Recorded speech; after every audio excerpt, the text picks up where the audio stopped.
આણંદમાં સમાજ કલ્યાણ કચેરી ખાતે લાભાર્થીઓ ઉમટ્યા હોવાનો જે મામલો સામે આવ્યો છે તેને લઈને આ સમાચાર મળી રહ્યા છે। આણંદમાં સમાજ કલ્યાણ કચેરી ખાતે લાભાર્થીઓ ઉમટ્યા હતા।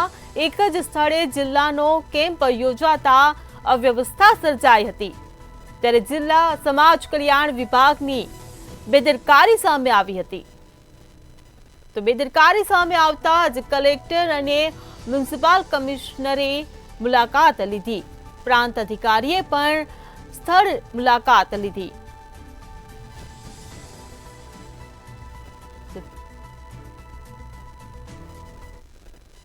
અહીંયા આ લોકોએ દરેક વિકલાંગોને બોલાવે છે અહીંયા આણંદ જિલ્લાના સંપૂર્ણ, તો અહીંયા કોઈ કાયદો અને વ્યવસ્થા છે નહીં, જે અત્યારે દિવ્યાંગોને હાલાકી ભોગવવી પડે છે।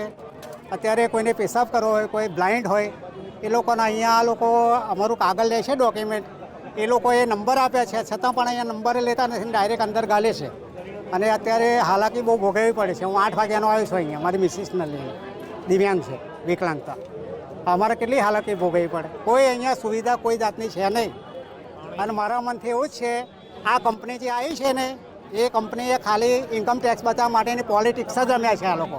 વિકલાંગ છું, અહીંયા કેમ્પ રાખ્યો બરાબર છે, પણ થોડી સુવિધાની મગજમારી છે, એમને સુવિધા થોડી આપવી જોઈએ બસ।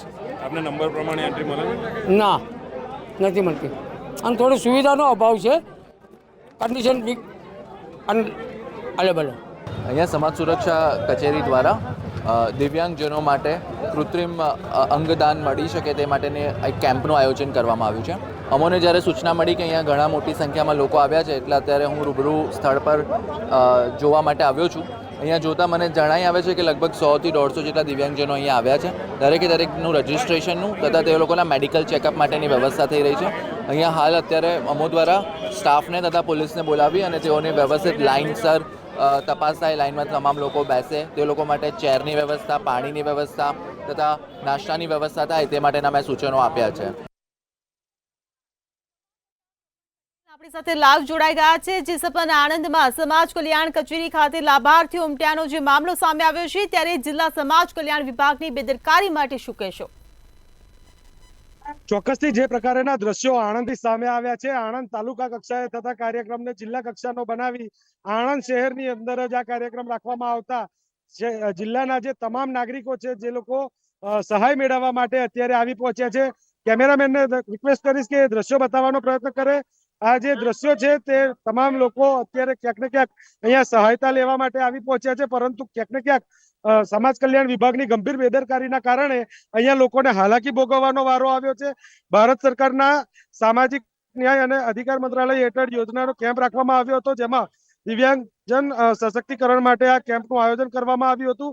દિવ્યાંગ વ્યક્તિઓને સાધન સહાય આપવા માટે એસેસમેન્ટ કેમ્પનું આયોજન કરવામાં આવ્યું હતું, જેમાં અહીંયા અવ્યવસ્થા સર્જાતા નાગરિકોએ હાલાકી ભોગવવાનો વારો આવ્યો છે। હાલ ઘણા મોટી સંખ્યામાં નાગરિકો અહીંયા ઉપસ્થિત છે, પરંતુ જે પ્રકારે જોઈ શકાય છે કે હાલમાં આ તમામ લોકો માટે અહીંયા બેસવાની વ્યવસ્થા તો કરી દેવામાં આવી છે, પરંતુ તે લોકો સવારથી અહીંયા આવેલા છે અને ભૂખ્યા અને તરસ્યા અહીંયા તે લોકો પોતાની સહાયતા મળી રહે તે માટે અહીંયા તજવીજ હાથ ધરી રહ્યા છે, પોતાના નંબર આવવાની પ્રતીક્ષા કરી રહ્યા છે। ત્યારે આપણે કચેરીની અંદર જઈને તમામ લોકોને મળવાનો પ્રયત્ન કરીશું અને જાણવાનો પ્રયત્ન કરીશું કયા પ્રકારની વ્યવસ્થા કરવામાં આવી છે। શું નામ છે આપનું? પ્રશાંત શાહ। કેટલા વાગે આવ્યા?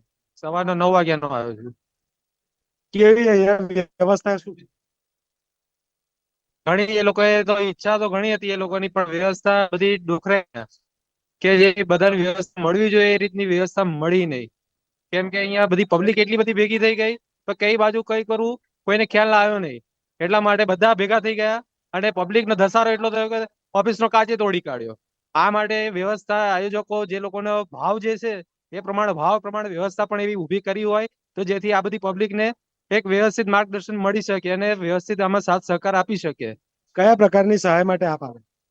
હું અહીંયા અસ્થિ વિષયકની સહાય માટે આવ્યો હતો કે જેની અંદર જે ઇલેક્ટ્રિક ટ્રીસાયકલને જે કહેવાય એવી સહાય જે મળવાની એના માટે ખાસ આવ્યો હતો। શું થયું અત્યારે? એટલે એકચ્યુઅલી એમાં શું છે કે દરેકને અહીંયા ડોક્ટરો એસેસમેન્ટ કરે છે, એ ડોક્ટરો એસેસમેન્ટ કરીને એ પ્રમાણે એમની રીતે લખી આપે છે। હવે મારા કેસમાં એવું થયું કે ભાઈ મારે જે રીતની ઇલેક્ટ્રિક જોઈતું હતું તો એની અંદર હવે એવું કે છે કે ભાઈ તમારે તમારી ડિસીઝ પ્રમાણે તમારી કેટેગરી ઓછી પડે છે. હવે જો તમારી કેટેગરી ઓછી પડતી હોય તો પહેલે મેન્શન કરાવો ને તમે કે ભાઈ આટલા ટકા છે તો તમને. કેટલા કલાક તમે રાહ જોઈ? મેં 5 કલાક રાહ જોઈ, 9 વાગ્યાનો આવ્યો છું, આજે 2 વાગ્યા અત્યારે. અને શું આપણે જવાબ શું મળે? તો કે એ ના મળે, કે તમારા ટકા ઓછા પડે છે આમાં, એટલે ના મળે. હવે સિવિલ હોસ્પિટલ ની અંદર એ તમને લખીને આપે છે કે આટલું છે, અને આજે દિન પ્રતિદિન ખબર છે કે ડિસીઝ આવો છે, તકલીફ પડે છે. હવે જમાનોય બદલાયો છે તો એની અંદર હવે ઇલેક્ટ્રિક જોઈએ તો તમે સાદી જ કરાય કરો તો ક્યાંથી મેળ પડવાનો? હવે જે પ્રમાણે સમાજ કલ્યાણ વિભાગના એક અધિકારી આપણી સાથે જોડાયા છે, સીધા તેમને મળીને જાણવાનો પ્રયત્ન કરીશું. આજે જિલ્લા કક્ષાનો કાર્યક્રમ, અવ્યવસ્થા સર્જાઈ, લોકોને હાલાકી.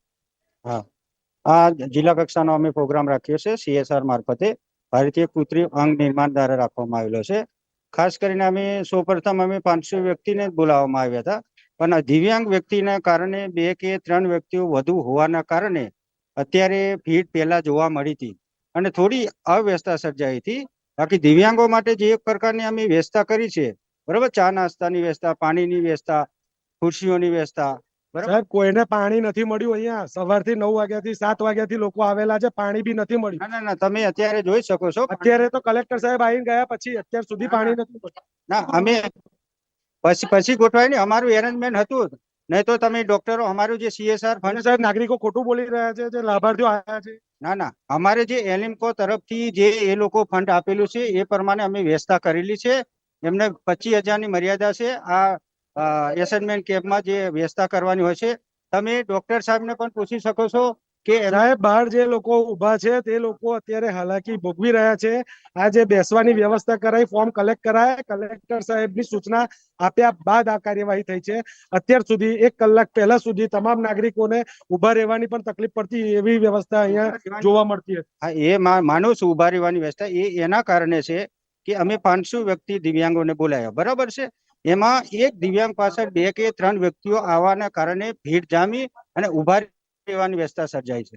સાહેબ, અત્યાર સુધી આ પ્રકારના કાર્યક્રમોનું આયોજન કેવી રીતના કરવામાં? સૌપ્રથમ અગાઉ 2-3 મહિના પહેલા અમે આ કૃત્રિમ અંગ નિર્માણ એલિમ્કો દ્વારા કાર્યક્રમ રાખેલો કેલિપર્સ માટેનો. એમાં અમે તાલુકા પ્રમાણે કાર્યક્રમ રાખેલો. દરેક તાલુકામાં આપણે જેટલા તાલુકા છે ત્યાંના જે લાભાર્થીઓ છે એમને જ અમે બોલાવતા હતા. અમે અલગ અલગ જગ્યા રાખેલી, અમારી બધી શૈક્ષિક સંસ્થાઓ છે ત્યાં. આ વખતે કેમ એક જ જગ્યા પર? આ વખતે સર એમાં એવું છે, આ વખતે જિલ્લા કક્ષાનો પ્રોગ્રામ જે ભારતીય કૃત્રિમ અંગ નિર્માણ જે કંપની છે એલિમ્કો, બરોબર છે, એમને તમને સૂચના આપી છે કે જિલ્લા કક્ષાનો એક જ પ્રોગ્રામ તમે રાખો. હવે સાહેબ, આ જિલ્લા કક્ષાનો એક જ કાર્યક્રમ રાખવાનો અને 500 લોકોને આપના દ્વારા બોલાવવામાં આવ્યા, અંદાજો હોય જ કે 1000 થી વધારે લોકો આવશે, તો એ લોકો માટે વ્યવસ્થા કરવામાં કઈ જગ્યાએ ચૂક થઈ? એટલે ખાસ કરી ચૂક એટલા માટે થઈ છે કે ભીડ વધુ હોવાને કારણે કે દિવ્યાંગ વ્યક્તિઓ કે જે પડાપડી કરવા માંડ્યા હતા, બરાબર છે, ખાસ એના માટે કહે છે. બાકી ડોક્ટરો અમે પહેલા શરૂઆતમાં અમે જ્યારે બોલાવતા ત્યારે 10-10 વ્યક્તિઓને અંદર લાવતા હતા, તો શાંતિથી અમારો પ્રોગ્રામ ચાલતો હતો. પણ અમુક જે દિવ્યાંગ વ્યક્તિઓ ઘસારો કરવાના કારણે અડચણ ઊભી થાય છે. અમે તંત્રને ખબર, તંત્રએ અમારી સારી વ્યવસ્થા કરી છે, પોલીસ બંદોબસ્ત ગોઠવ્યો છે અને પરિસ્થિતિ અમને કાબુમાં છે. શાંતિથી ચેકઅપ થઈ રહ્યું છે, પરીક્ષણ થઈ રહ્યું છે ડોક્ટર દ્વારા. લાભાર્થીઓને લાભથી વંચિત રાખવામાં આવે છે તેવો આક્ષેપ જોવા મળે? ના, અમે કોઈ લાભાર્થીને વંચિત રાખતા નથી. સરકાર તરફથી માટે યોજનાઓ છે, બરાબર છે, એ યોજનાઓ અત્યારે ઓનલાઈન થઈ ગઈ છે. અને એવું કોઈ વ્યક્તિ હોય અમારી કચેરીમાં આવે કે તમારે આટલા ટકા દિવ્યાંગતા છે તો એને એ સાધન સહાય કે કોઈ વસ્તુ ના મળતું હોય, તો અમે આવા CSR કોઈ NGO છે, NGO મારફતે કાં તો દાતા મારફતે પૂરી વ્યવસ્થા અમે કરીએ છીએ અમારી કચેરી મારફતે. જે પ્રકારના દ્રશ્યો આણંદથી સામે આવ્યા છે, અહીંયા સમાજ કલ્યાણ વિભાગ દ્વારા જે વ્યવસ્થાઓ કરવામાં આવી હતી તેની અંદર ક્યાંક ને ક્યાંક ચૂક થઈ છે અને સમાજ કલ્યાણ વિભાગના જે અત્યારના હાલના ઇન્ચાર્જ અધિકારી છે તેઓ ક્યાંક ને ક્યાંક લૂલો બચાવ કરતા જોવા મળી રહ્યા છે. પરંતુ જે દ્રશ્યો છે તે સ્પષ્ટ કહી રહ્યા છે કે ક્યાંક ને ક્યાંક વ્યવસ્થાઓમાં ખૂબ જ મોટી ખામી હોય તે પ્રકારના દ્રશ્યો આણંદથી સામે આવે છે. જી સપનને સમગ્ર માહિતી બદલ આભાર. તો સમાજ કલ્યાણ કચેરી ખાતે લાભાર્થીઓ ઉમટ્યાનો જે મામલો સામે આવ્યો છે, એક જ સ્થળે જિલ્લાનો કેમ્પ યોજાતા અવ્યવસ્થા સર્જાઈ હતી, ત્યારે જિલ્લા સમાજ કલ્યાણ વિભાગની બેદરકારી સામે આવી.